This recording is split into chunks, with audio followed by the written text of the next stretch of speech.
software developers keep reinventing the train. And the reason why comes down to the Dunning-Krueger effect. In today's episode of Dev Questions, we're going to talk about how to avoid reinventing the train, how to identify when you're falling under the negative implications of the Dunning-Krueger effect, and how to use this knowledge to further your career.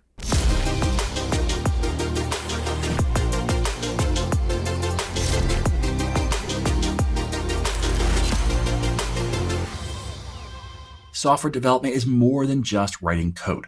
So let's talk about the rest of it.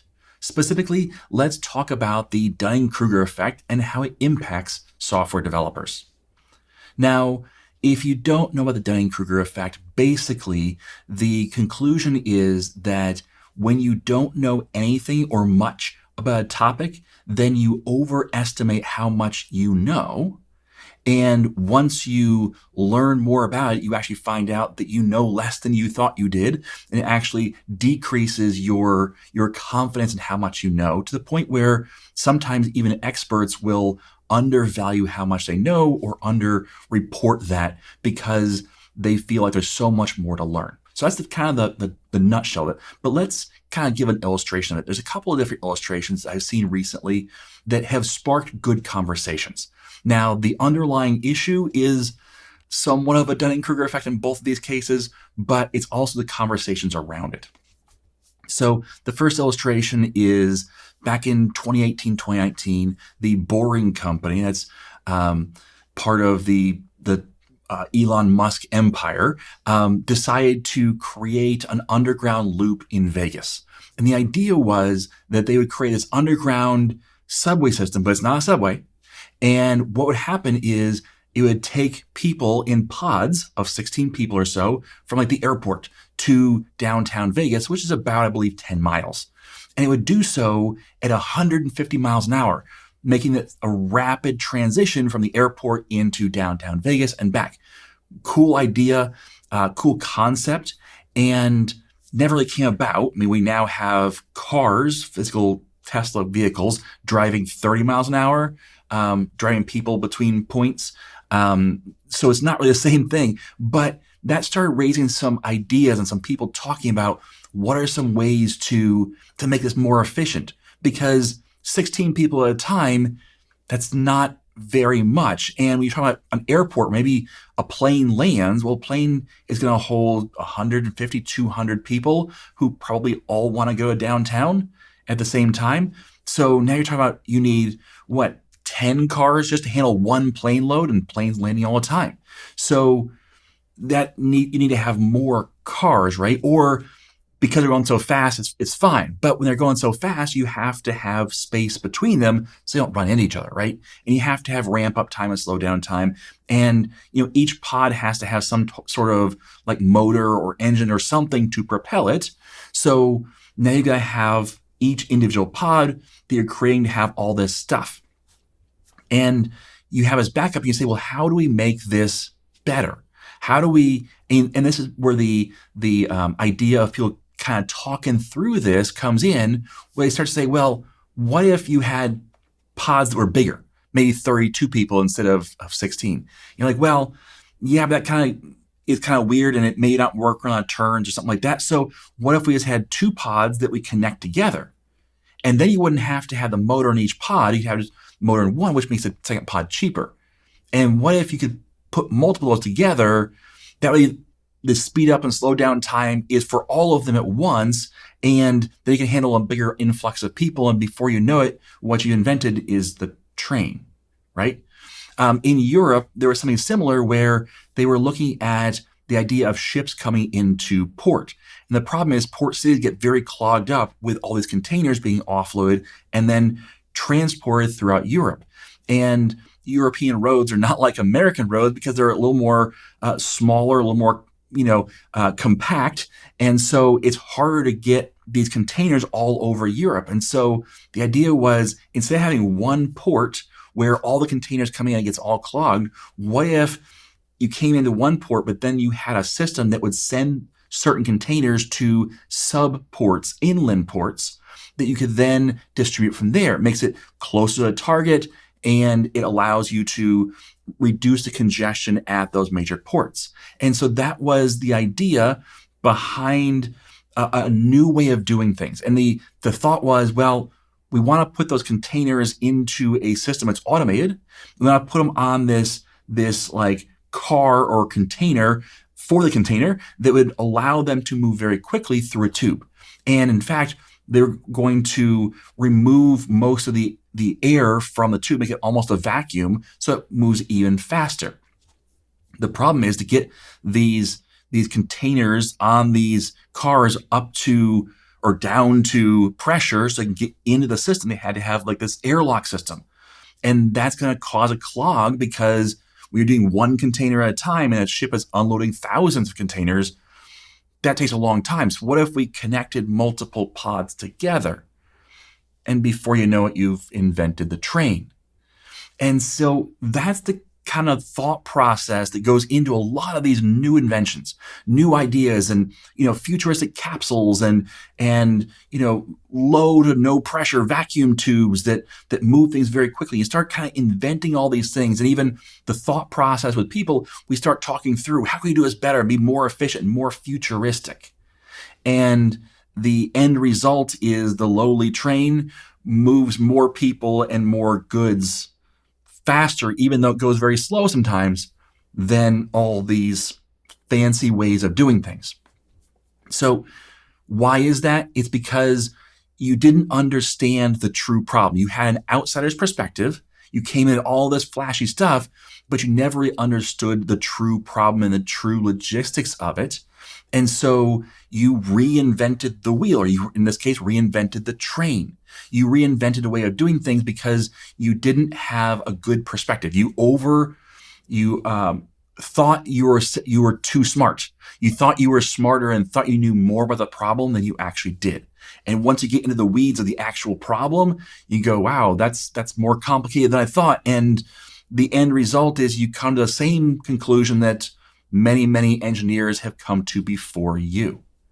Now, yes, there are ways of modernizing these things and making these things better, but you have to know what came before and know the decisions that went into it, because that will inform your decisions. Trains aren't flashy solutions. They aren't new and innovative, but they are the near perfect solution for most transportation needs. And when you're thinking about modernizing the way we do things, you should probably start with the proven method and figure if you can iterate and make it a little better.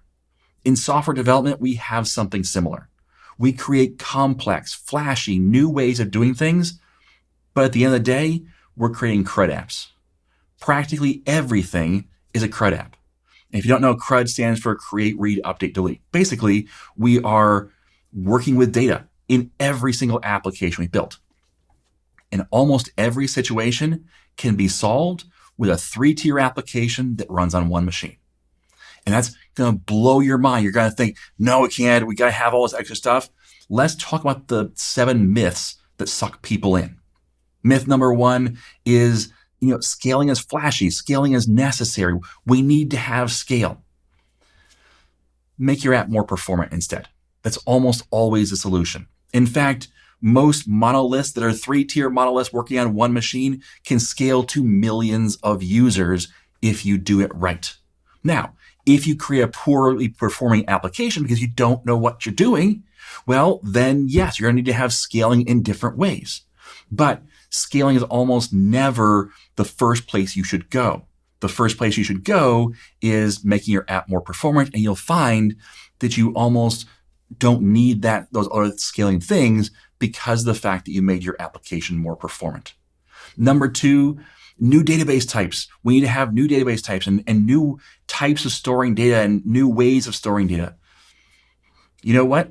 Your existing SQL server that you're currently running is probably more than adequate. In fact, again, it can probably handle millions of records per second if you do it right. If you do it wrong, you're going to have bad performance. You're going to need to think about different ways of storing your data. But it almost always comes down to the simple old relational database, probably fine. Which is why things like MySQL rule the world, because it's simple. It just works. And if you do it right, it scales to practically infinity. And yet people are looking at, well, we need to have new database types and new ways of doing things. I'm not saying any of this is bad. You can iterate on the process, but again, don't reinvent the train. Look at the train as a starting point and go from there. When it comes to your database, don't look to replace your database with something new and flashy that you've never really used well and in depth. Instead, look to make your current database better and more efficient, and then look to see if you can add bits and pieces to improve it even further. Number 3, the latest JavaScript framework is the most important one. We need to switch to the latest JavaScript framework. If we don't, well, it's just not any good. You know what? You probably only need a server-side app with a little bit of interactivity. You probably don't even need a client-side application. You don't need to have a spa. You probably just need to have a little bit of interactivity on a couple of pages and the rest be server-side. You could probably get away with running PHP and a little bit of JavaScript. And that might be mind-blowing. But you know what? Most of the web runs on PHP. Yes, if you're a C# developer, maybe PHP is not the right choice for you. But if you're a C# developer, that could be MVC. Now, if you don't already have an MVC application, I'd recommend a Blazor server-side app, server-side rendered, not the Blazor server as in the client-side connectivity. Just do the Blazor server-side rendered side, which is basically the same as MVC, only more modern. But again, it's just server-side app with a little bit of interactivity where you need it. That's probably all you need. Number 4, AI is going to revolutionize apps. We need to put AI in all of our applications. Probably not. Probably not the way you're using it. In fact, the way that most people use AI, it's just slowing your app down. So yes, there are valuable things to use AI in. Yes, embedded AI is probably a way forward in the future for improving your app, for adding features to your app, but it's not the foundation of your app. It's not something that should be front and center in your application. It's just not. You're probably just slowing your app down. Myth number 5, we need a multi-cloud vendor-neutral solution. No, you don't. What you need is good tested backups and a disaster plan. You may say, wait, what? Even if you have a multi-cloud vendor-neutral solution where you have it deployed to Amazon and to AWS and to Azure and maybe also to Google Cloud or something else or even locally, it doesn't matter. You still need to have a disaster plan. You still need to have good backups. You still need to test those backups. So you're not going to get out of any of that work. But at the end of the day, probably what you need is just that good tested backup solution with a disaster plan. You don't need a multi-cloud solution. You might not even need a cloud solution. You might just need a server somewhere. And speaking of which, myth number 6, we need to implement microservices on Kubernetes. You probably don't. You probably need a partial server for your monolith. That's probably a much more efficient solution. You know what? With all these things, what we're talking about is added complexity, added ways of doing things. Yes, they're flashy. Yes, they're new. Yes, they're, what we've been sold by people that say, hey, we have to do this. This is a new way of doing things. But the reality is, when you look at what you're actually doing, you're creating a CRUD application. You probably just need a monolith, and you probably just need to run it on one server. You probably don't need a dedicated server even because your scale is not where you estimate it could go. And you know what? Someday it could go there, but probably not today. You can run it on a partial server as a monolith. So adding in microservices in Kubernetes just adds overhead. Now, again, I'm not saying never do these things, but you have to know why you're moving off of a standard train. You have to know why you're moving off of a standard CRUD application. You have to know why you're actually getting added value that outweighs the added cost. Too often people think that it's just value, there's no cost. There's always a cost, and in fact, that cost is very, very high for a lot of things we're talking about. Myth number 7, I'm going to step on some toes here. We need domain-driven design, clean architecture, and 18 more design patterns. You probably need about 15 classes and well-written code. You don't need to have all the complexity in most applications. In most of your applications, you probably don't need to have anywhere near that much code. And again, you're adding all that overhead. You never counted the cost for that. You just looked at the benefits. Well, when we do this, we could have all this, replaceability, all the rest. Are you using it? Are you going to use it? Have you tried this? Have you used it in production for 10, 15 years? See, this is the problem, is that you've learned these things in theory, maybe even a little bit of practice, but have you actually supported it long term for any of these things? Are you looking at this from a novice perspective, or are you looking at this from an expert's perspective? That's the important bit. You can build a working modern application using tools that have been around for 20 years. In fact, a lot of the applications you use today are running on systems, on back ends, on even the front ends that are 10 to 20 years old. So it can be done. They can be very powerful. They can still be effective using the old system, the old ways of doing things. The problem is that it's not sexy. It's proposing a simple train instead of a high-speed bullet capsule going hundreds of miles an hour in near vacuum. The latter sounds a whole lot more fun. The thing is, it's a whole lot more expensive, harder to maintain, harder to work with, and in fact, won't be as performant as a simple train plodding along. So when you're building applications, you need to think about that. And part of this comes down to having experience. So why does this happen? Because developers haven't actually gone through this process multiple times. They haven't lived the consequences of their decisions for long enough. They haven't seen their grand ideas and theories on software development actually lead.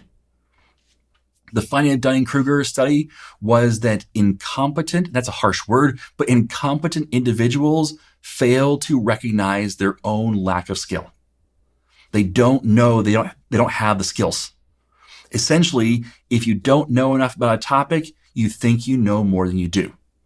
This is why people think that they could fight and win against a bear or a moose. That's not happening. This is why large portions of men who have never flown a plane feel confident they could land an airliner if ever called upon. In software development, that leads to people designing over-architected mega applications and then underestimating how long it will take to complete them. This is why there are so many passionate arguments on lines about which argument or database is the best. So this is why people are talking about, this is best or that's best or this language or that database. They're talking about, trying to optimize microsecond differences. This is why so many developers get mad at the job market, because they know they're overqualified and yet no one hires them. That might hit a little close to home. Just like with the innovative engineers who ended up reinventing the train eventually, developers can spend a lot of time and energy eventually working their way back to a simple CRUD application. So what's the takeaway from this? Well, number one, keep things simple. Remember that you don't have to architect everything. And kind of along with that, and we'll call this number 1.1 or maybe number 2, is learn from the past. Remember that just because, it was built 20 years ago doesn't mean we should throw it all away. Just because it was built 20 years ago doesn't mean there aren't lessons learned there. In fact, there's a lot of lessons learned. I see too many people that look at an existing application that's messy, very messy. Most applications are once they've gone through 5, 10, 15 years of life. But they look at that application and say, you know what? The best thing to do is probably just to delete this whole thing, start over from scratch, rebuild it from the ground up. We know all we need to know. We're going to build something so much better. And I've seen it done. I've seen people try to do it. And what happens is they end up making a more complicated solution. Things break down. It takes forever to build.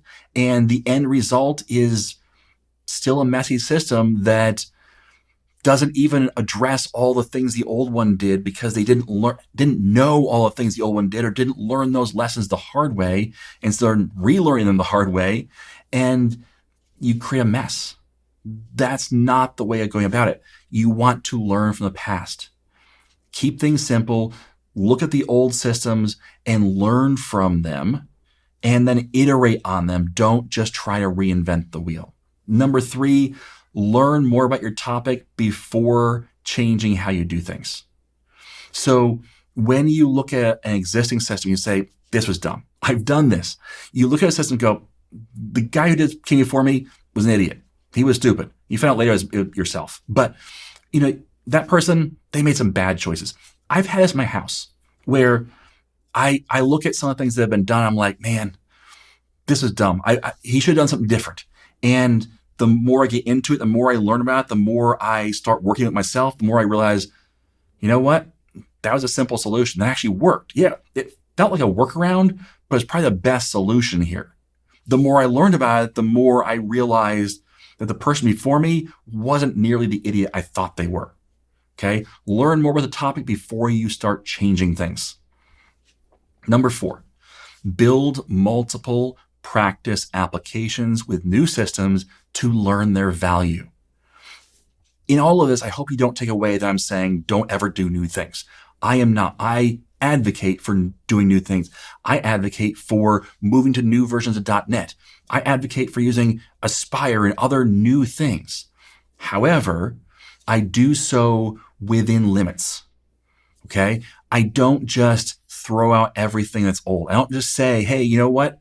Now that's .NET 10, let's throw out everything .NET 9. In fact, the C# Master Course, which I am going to be redoing soon, but even so, right now, it teaches .NET Framework and various versions of .NET. So it has some .NET Core in there, .NET Core 3.1. It has some .NET 6. It has some .NET 8 in there, as well as .NET Framework. And the reason why is because you shouldn't throw out the old system. You might be working on them. And so you should know how to work with them. You shouldn't just go to the latest and greatest things. But that doesn't mean that you shouldn't learn about those new systems. It does mean, though, that you don't just learn in theory. Learning in theory by watching somebody else and going, oh, that's a great idea. That's a great new way of doing things. That feels good. It feels like you understand something. The problem is that you don't know the pitfalls. You don't know the practical, real-world, hands-on lessons that you need in order to really use something like that in the real world. You don't know where you're going to fall down. And so by building practice applications, you're going to find some of those. You're going to find out, ooh, you know what? Yeah, that's a problem. I'm doing this course on Unity, the Game Developer Master Course, and I'm working through, we're working through the various things like adding new art assets. And I'm not an artist, so we're going to go find art assets. And you'll look at art packs and go, man, that's perfect. That's exactly what I want. And it looks great. But then when you go to use it, you almost always find that it's missing something. It's not quite what you need. And all those things you learn from practice, from putting your hands on it, from actually building something with it. And when you do that, you realize, oh, this is what I need to look for. This is how I need to evaluate better. The same thing is true for building software applications. When you're building applications, you need to actually build applications to learn their value. So it's not just enough to watch somebody else do it or do a couple small practice things. Build something that's actually somewhat real, even though it's small. Number 5, look past the hype and the flash to find the true added value. So there are so many things out there that have hype and flash. I mean, you probably cringed when you heard me say AI because you've heard that term so many times. And quite frankly, most of the times you've heard it are probably hype. And when you look at any new technology, you're going to hear people talk about it that they're talking about it because they are trying to get you to use it. They're trying to hype it up. They're trying to say, hey, try this. And that's not necessarily a bad thing, but you need to figure out what's true, what's real, what the real added value for you is. Because maybe it's a lot of added value for a certain demographic and you don't fall in that demographic. So look past the hype, look past the flash, look past the really cool demos that do really amazing things and try to actually use it. Figure it out. Try to figure out where the actual value is for you, where the thing falls down a bit, and figure out what's going to be good for you and what's going to be something that, you know what, you're just going to let that pass by. Maybe you don't use Kubernetes because it doesn't add enough value to you. Whatever that is, figure those things out. So as a software developer, knowing how to identify the fact that you may be falling under the Dunning-Krueger effect, where you may be looking at a situation and overestimating your own knowledge of it, is really important. Getting in there, getting your hands on, figuring it out, and figuring out how much you don't know is extremely valuable. Because once you do that, you can start to identify where that thing might have value for you. Because once you find all those potholes and figure out the things it can't do and figure out where it actually can provide you some value, then you can start looking at that, evaluating that with your other applications and maybe iterate and make things a little better. Don't just throw everything out and start over again. When you do that, you are going to incur a huge penalty and you're not going to add a lot of value to your companies. Instead, figure out how you can iterate and improve, but don't take your eye off what works. Don't abandon the train because of a flashy new topic. Figure out how to make a better train. All right. Thanks for listening. And as always, I am Tim Corey.